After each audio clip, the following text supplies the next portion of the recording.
바랍니다. 오늘도 저녁 특별 기도에 참석하신 우리 성도 여러분을 환영하고 축복합니다.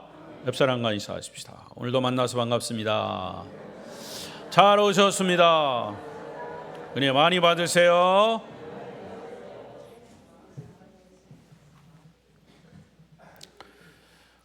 오늘 말씀의 주제는 본디오 빌라도입니다. 본디오 빌라도. 자, 이번 특별 기도회의 주제는 십자가 주변에 있는 사람들이죠. 십자가 주변에 있는 사람들. 주제 자체가 십자가 주변에 있다라고 하는 것은 예수 그리스도를 따르는 사람들 혹은 따르지 않은 사람들, 예수 그리스도의 십자가에 대해서 관심이 있는 사람들, 관심이 없지만 어쩌다가 휩쓸려서 그 십자가 밑에 있는 사람들, 여러 종류들이죠. 많은 사람들이 있었지만 예수님과 밀접하게 관계된, 긍정적으로 관계되었든지 부정적으로 관계되었든지 그런 사람들을 주로 6명을 뽑아서, 무리도 있지만, 큰 무리들도 있었지만 이렇게 시간마다 말씀을 전하고 있습니다.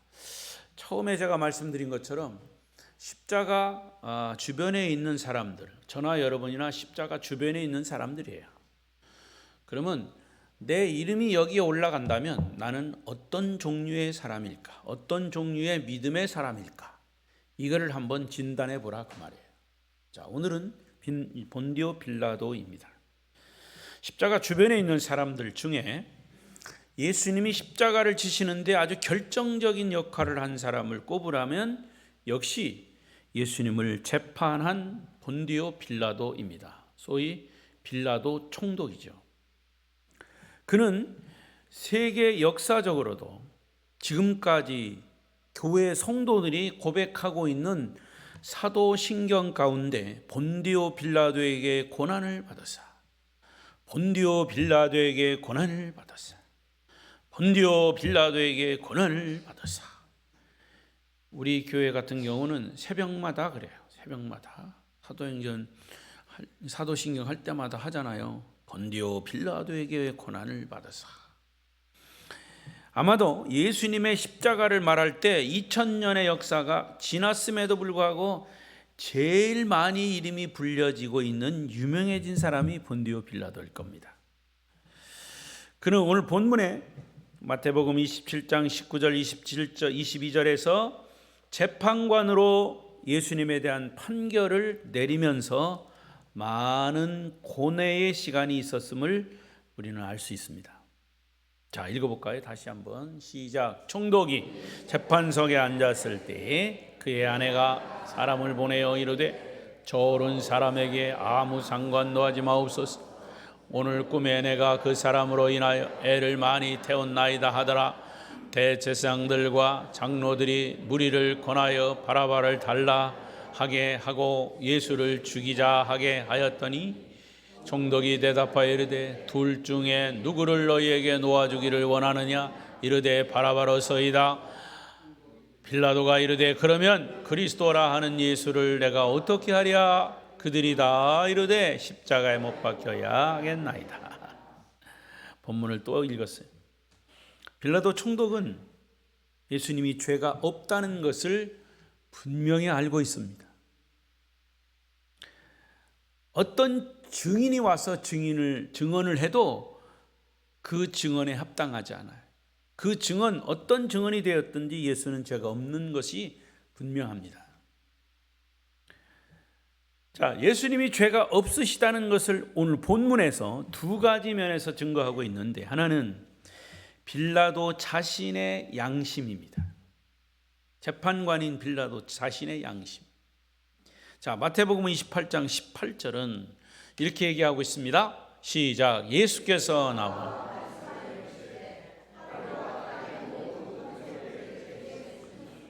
이거 아닌데 제가 잘못 줬나요? 마태복음 20 마가복음 아닌데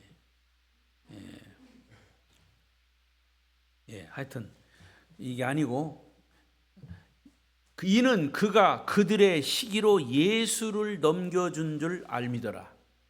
그러니까 이 대제사장과 장로들이 시기로 인해서 예수를 넘겨줬다. 여러분, 시기로 인해서 예수를 재판에 넘겼다고 하는 것은 증언이 될 수가 없어요. 여러분, 어떤 교회 안에서 저 인간 아이고 못 봐주겠어. 내가 시기가 나서 가서 고발을 해야 되겠어. 경찰서에 고발을 했어. 예? 김재강 집사님, 안수 집사님, 고발거리가 되나요? 안 되죠. 예. 경찰관이 안 된다고 그러면 안 되는 거예요. 단지 예수를 시기해서 넘겨줬다. 그게 증언이에요. 빌라도는 재판관으로서 예수님이 왜 이런 곤경에 빠져 있는지를 알고 있어요. 그들은 누구냐? 대제사장, 장로들, 서기관, 그 당시 유대 종교 지도자들, 정치적인 지도자들, 바로 그들의 시기심 때문에 예수를 넘겨준 것으로 알고 있기 때문에 빌라도는 이것은 죄에 해당되지 않는 것인데 라고 스스로 재판관으로서 양심의 소리를 그대로 기록하고 있는 거예요. 자, 또 하나는 빌라도의 아내를 통해서 예수님이 무죄를 증거하고 있다. 빌라도가 재판을 막 시작하기 직전에 자기 집으로부터 소식이 전해왔어요. 그의 아내가 전해준 메시지, 쪽지에 19절입니다. 시작. 그러므로 아니요. 그러니까 이게 마태복음이 아니고 아마 요한복음인 것 같아. 예? 27장 그렇지 맞지? 27장. 자, 찾아 여러분 찾아. 27장을 28장으로 했네. 그러네요. 27장이네요. 자, 27장 17절. 19절. 오늘 본문이네요. 본문. 19절 시작. 자, 잠깐. 자, 아까 것도 28장이 아니고 27장이에요. 그죠? 27장. 그러면 아까 거를 포함해서 18, 19절을 읽으십시다. 18절 시작. 이는 그가 그들의 시기로 예수를 넘겨준 줄 알미더라. 그 다음 총독이 재판석에 앉았을 때에 그의 아내가 사람을 보내어 이르되 저 옳은 사람에게 아무 상관도 하지 마옵소서. 오늘 꿈에 내가 그 사람으로 인하여 애를 많이 태웠나이다 하더라. 자, 오늘 이 화면에는 내가 아마 보내주기를 잘못돼서 홍 집사는 보내준 대로 한 거예요. 홍 집사가 잘못한 거 아니에요. 오해하지 마세요. 하다 보면 좀 이렇게 헷갈릴 때가 있어요. 이 양해하시기 바랍니다. 아무튼 그 총독의 아내가 꿈을 꿨는데 그 예수에 대해서 소위 재판을 하는 사람에 대해서 아무 상관도 하지 말라. 내가 그 사람으로 인해서 꿈에 애를 많이 태웠다. 이런 제보가 온 거예요. 아내한테. 자세한 꿈의 내용은 나오지 않았지만은 그 아내의 꿈은 그를 괴롭게 한 거예요. 우리 남편이 이 사람 때문에 이 재판을 잘못할 수도 있겠구나. 그래서 오늘 자기 남편이 재판하고 있는 그 사람이 아무런 죄가 없다는 사실을 빌라도 아내조차도 확신하고 있었기 때문에 급히 사람을 보내서 그의 심정을 전달한 겁니다. 저 옳은 사람에게, 예수라고 하는 이름은 없지만 저 예수에게 아무런 상관도 하지 마옵소서. 빌라도의 아내까지도 긴급하게 사람을 보낼 정도로 예수님이 죄가 없다는 것을 알리고 싶었던 거죠. 이제 빌라도는 진퇴양난에 빠지게 되었습니다. 아주 중요한 선택의 기로에 서 있는 겁니다. 이 빌라도의 고민은 어떤 고민입니까? 왜 그의 선택이 중요합니까? 역사적으로 보면 빌라도가 그 당시 처하고 있는 역사적 정황을 생각하면 그의 고민의 내용을 이해할 수 있어요.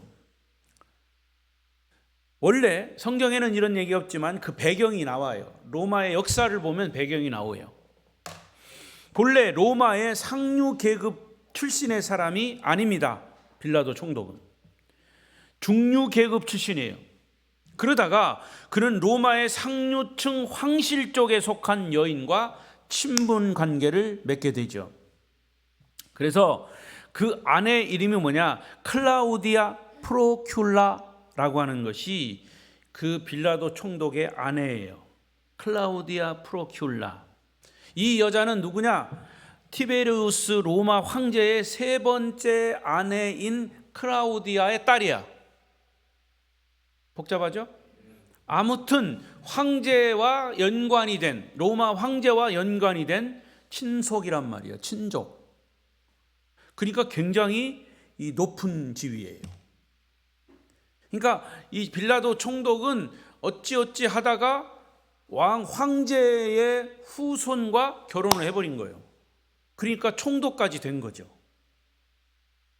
우리는 역사적으로 어떤 인연으로 이 여인이 빌라도와 친분 관계를 맺어서 결혼까지 하게 되었는지는 나오지 않지만, 그러나 이 로마 황실의 여인과 결혼을 한 빌라도는 마침내 상류 귀족 계급의 서열에 오르게 된 거죠. 그것은 역사적으로 AD 26년 빌라도는 이 유대 총독으로 임명을 받게 됩니다. 그러니까 AD 26년에 로마를 점령하고 있는 로마의 그 역사적 배경과 유대와는 일접한 관계가 있잖아요. 왜? 유대는 로마의 속국이었기 때문에. 이때는 바로 세례 요한이 예수님의 오실 길을 예비하면서 예수님의 3년 공생의 활동을 시작하려고 하는 그 시점입니다. AD 26년이. 드디어 빌라도 총독이 정권을 잡은 지 4년째 되는 해 그 유명한 예수님을 재판하는 총독으로 등장을 하게 되는 거죠. 이런 배경이 있기 때문에 빌라도는 자기 아내의 말도 무시 못할 입장에 있던 거예요. 그냥 아내이기 때문이 아니라 자기 자리, 자기 총독의 자리, 이거는 로마의 황제에 의해서 좌우되는 자리이기 때문에 아내의 감정을 건드린다거나 하는 것은 로마 황실의 자기 정보가 불리하게 보고될 수 있다는 것을 또 의미하는 거죠. 따라서 빌라도는 자기 아내의 말을 가볍게 넘길 수 없는 형편이었습니다. 무엇보다도 그의 양심은 예수가 죄가 없는 분이라고 하는 무죄성을 증거하고 있는데, 더더군다나 자기 아내가 그런 소식을 보내왔다는 것은 이거는 예수님이 죄가 없다라고 하는 것이 확증되는 겁니다. 이런 사실을 알고 있으나 그는 또한 그 당시에 유대의 군중들, 자기가 지금 다스리고 있는 유대 이 사람들, 군중들을 또 무시할 수 없었어요. 군중들은 예수님의 십자가 처형을 원하고 있어요. 그를 십자가에 못 박으라, 십자가에 못 박으라. 여러분, 첫 시간에 말씀드린 것처럼 그 무리들, 호산나 호산나 예수님이 예루살렘 입성하실 때 그를 환영했던 무리들이 제사장과 서기관과 이런 사람들의 회유로 인해서 바뀐 거예요. 변질이 된 거죠. 그리고 예수를 십자가에 못 박으라고 바뀐 거예요. 그 군중 심리라는 것은 무시할 수 없는 거죠. 빌라도는 그의 총독으로 재임할 때부터 사실은 여러 가지 갈등 관계에 있었습니다. 유대인들과. 때문에 유대 군중의 비유를 거스리면 빌라도 총독은 대단히 난처한 기경에 빠져 있게 된 거죠. 그래서 군중들은 간접적으로 빌라도를 위협합니다. 저 나사렛 예수가 스스로를 자칭 왕이라고 칭하고 있는데, 만일 당신이 저 나사렛 예수를 두둔한다면 그것은 당신의 황제에 대한 배신이다. 이 나라 로마 제국의 황제, 왕은 한 사람밖에 없는데 예수는 자칭 왕이라고 한다면, 예수를 당신이 두둔한다면 당신의 목숨이 붙어 있겠냐, 그 말이죠. 정치적인 위협을 받으면서도 빌라도는 더욱 난처한 처지에 빠진 겁니다. 여러분, 군중을 따를 수도 없고 자기 양심의 소리나 아내의 경고를 따를 수도 없는 진퇴양난의 상황입니다. 예수를 죽일 수도 있고 안 죽일 수도 있고, 죽일 수도 안 죽일 수도 없는 그런 난처한 지경에 빠진 거예요. 이렇게 고민하다가 마침내 빌라도가 선택한 최후의 결정은 아무것도 안 하기로 한 겁니다. 아무것도 행하지 않기로 결정한 것이죠. 여러분, 이런 총독의 결정은, 재판관의 결정은 빌라도가 얼마나 겁쟁이였는가를 보여주는 하나의 증거입니다. 그는 결국 비겁한 사람입니다. 책임에서 회피하기를 원했던 거죠. 자기의 정치적인 안정을 위해서 군중들에게 자신에 대한 잘못된 이미지를 보이지 않기 위해서 그는 자기가 판결해야 할 이 순간, 사실은 이 판결의 공을 군중들에게 넘겨버리는 비겁함을 보인 겁니다. 그러면서도 자기 양심의 괴로움을 숨기려는 안절부절하는 그 모습이 성경에 그대로 기록됐어요. 여러분, 관심 있게 보시면 그래요. 자, 요한복음 18장 29절 시작. 그러므로 빌라도가 밖으로 나가서 그들에게 말하되 너희가 무슨 일로 이 사람을 고발하느냐. 33절. 이에 빌라도가 다시 관정에 들어가서 예수를 불러 이르되 내가 유대인의 왕이냐. 자, 이 두 절을 연결시켜 보세요. 빌라도가 밖으로 나갔다가 다시 관정으로 들어왔다가, 자, 또 있어요. 38절에 다시 관정에 들어가서 예수를 불러. 오늘 본문 38절입니까? 38절 없어요? 18장 38절.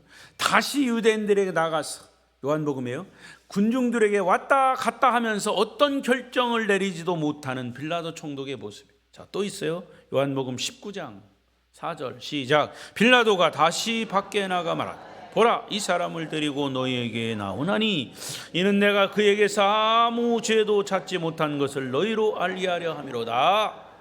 예수님이 죄 없다는 사실을 간접적으로 군중들에게 알려주고 있습니다. 양심의 소리와 아내가 한 얘기 때문에 예수가 죄인 것을 판결할 수가 없었습니다. 할 수만 있다면 그는 예수를 놓아주기를 원했던 거죠. 자, 19장, 요한복음 19장 9절 또 있어요. 시작. 다시 관정에 들어가서 예수께서 말하되 너는 어디로부터 하되 예수께서 대답하여 주지 아니하신 자. 여러분, 이 장면을 보세요. 빌라도를 보면 정말 안절부절하는 장면이 보입니다. 들어가서 나와서 들어갔다가 또 나와서 앉았다가 또 일어나서 나갔다가. 존다 소리는 없네, 그래도. 근데 여러분은 정신 차리고 들으셔야 합니다. 졸지 말고.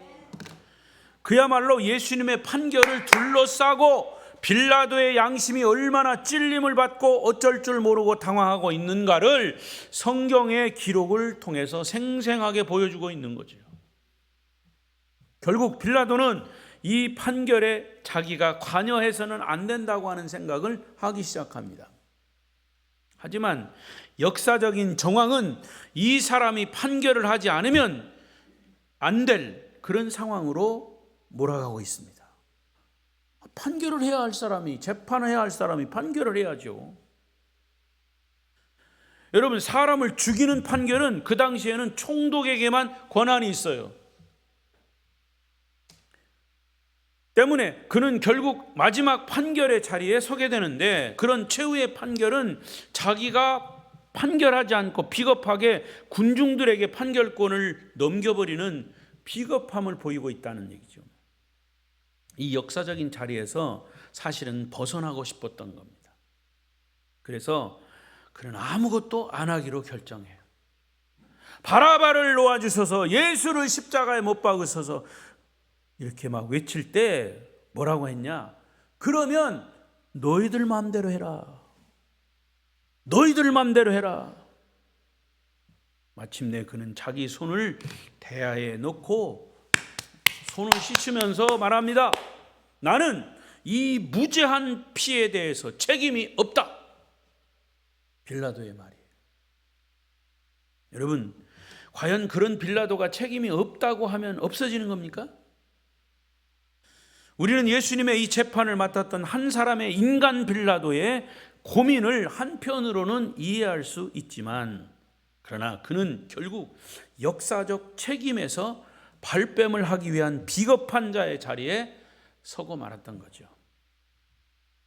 따라서 그는 역사를 알고 역사를 살고 있는 모든 세대에 인류에게 남긴 가장 소중한 교훈의 하나는 그의 잘못된 결정이, 결국 잘못된 결정, 이게 역사에 남긴 교훈이 된 거예요. 잘못된 결정. 이완용이가 왜 나쁜 사람입니까? 나라를 팔아먹은 사람이에요.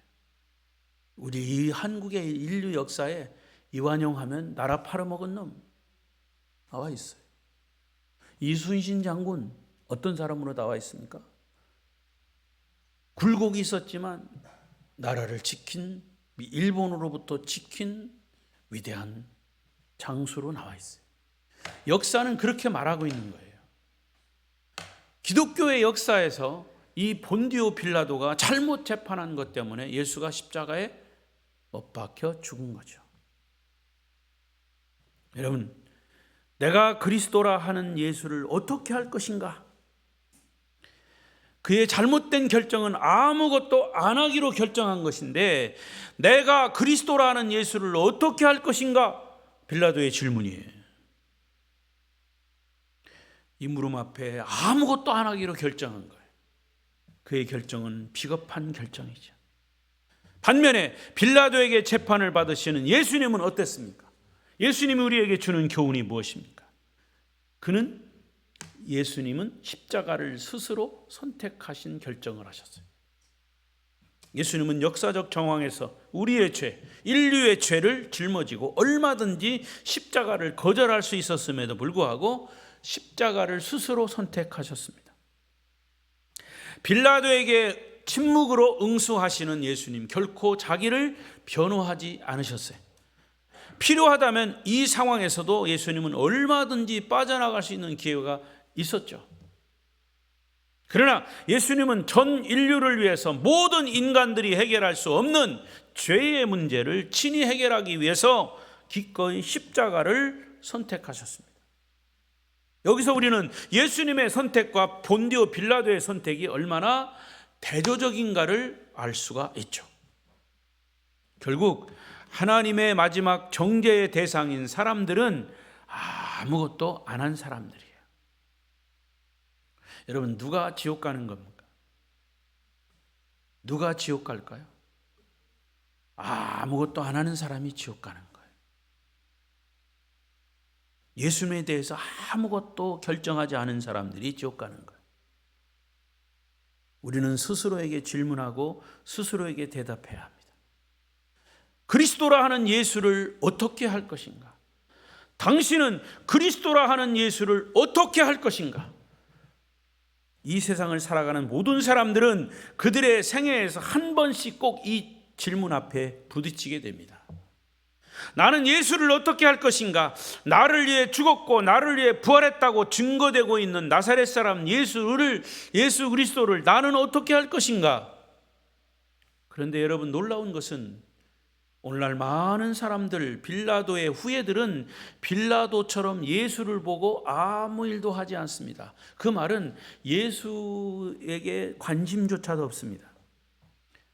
자기 개인의 안전, 개인의 영달을 지키기 위해서, 자신의 유익만을 위해서 예수를 믿지 않고 자기의 길을 가는 사람들 너무나 많아요. 그런 사람들, 착한 사람도 있고 악한 사람도 있어요. 예수와 상관없는 사람들, 예수에 대해서 아무 일도 하지 않는 사람들, 지옥 가는 거예요.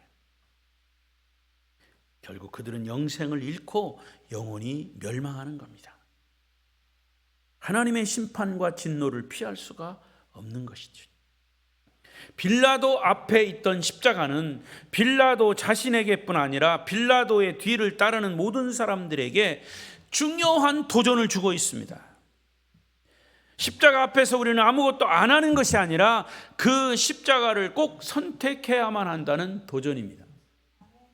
만약에 십자가를 선택하지 않으면 빌라도처럼 영원한 오판자로 지옥 형벌을 면하지 못할 것입니다. 자기는 아무런 죄가 없다고 손을 씻고 있던 비겁한 빌라도, 이 빌라도의 역사적인 범죄는 오늘도 많은 사람들에 의해서 계속 저질러지고 있습니다. 만일 여러분들이 본디오 빌라도의 자리에 있다면 어떤 결정을 내리겠습니까? 내가 그리스도라 하는 이 예수를 어떻게 하랴? 예수님께서 십자가를 지시기 위해 마지막 최후의 고통받으시던 이날, 제자들의 발을 씻기시고 그들과 마지막 만찬을 나누시고 자신의 십자가의 죽음을 분명히 예언하시면서 십자가에 못 박히실 골고다 언덕을 향해서 스스로 나아가시던 예수 그리스도, 그 주님은 오늘 빌라도의 사건을 통해서 저와 여러분에게 다시 한번 중요한 선택을 위해서 질문을 하십니다. 당신은 그리스도라 하는 예수를 어떻게 할 것인가? 아무것도 안 할 것인가? 아니면 선택할 것인가? 선택을 해도 내가 그분을 믿음으로 구세주로 받아들이는 선택을 할 것인가? 선택은 여러분 스스로가 하는 것입니다. 우리는 끊임없이 그 선택을 해야 합니다. 예수님의 자녀로서 천국 가는 그날까지 변함없이 십자가의 뒤를 따라갈 것인가? 아니면 예수를 위해 아무것도 하지 않고 예수와는 상관없이 오직 나의 안위를 위해서 내 갈 길만 갈 것인가? 선택은 여러분 자신의 몫이지만 그 결과는 천국과 지옥으로 나누어지는 엄청난 결과를 초래하게 될 것입니다. 아름다운 교회 성도 여러분 모두가 예수 그리스도를 선택해서 천국까지 골인하시기를 축원합니다. 기도하십시다.